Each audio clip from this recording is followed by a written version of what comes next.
महात्मा फुले जन आरोग्य यंत्रणेचे कामकाज ठप्प। सॉफ्टवेअर अपडेटसाठी 3 दिवसांपासून यंत्रणा बंद। डिस्चार्जसाठी परवानगी नाही। रुग्णांचा खोळंबा। बातम्या आल्या म्हणजे अर्थसंकल्प फुटला नाही। शेतकरी आणि महिलांना बळ देणारा अर्थसंकल्प। विरोधकांच्या चांगल्या सूचनांचे स्वागत करणार। अर्थसंकल्पावरील चर्चेला अजित पवारांचं उत्तर। विधान परिषदेची निवडणूक चुरशीची होण्याची शक्यता। अर्ज मागे घेण्याचा आजचा शेवटचा दिवस। अद्याप कोणाचीही माघार नाही। 11 जागांसाठी 14 उमेदवारी अर्ज। संभाजीनगरमध्ये भाजपचे माजी नगरसेवक पदाधिकारी ठाकरे गटात प्रवेश करणार। भाजपसह मंत्री अतुल सावे, शिंदे गटाचे आमदार शिरसाटांना धक्का।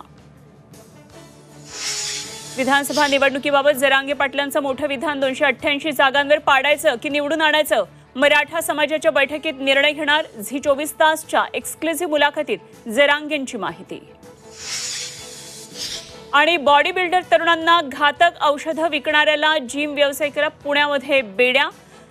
मॅफेटरमाइन सल्फेट इंजेक्शनच्या 13 बाटल्या जप्त।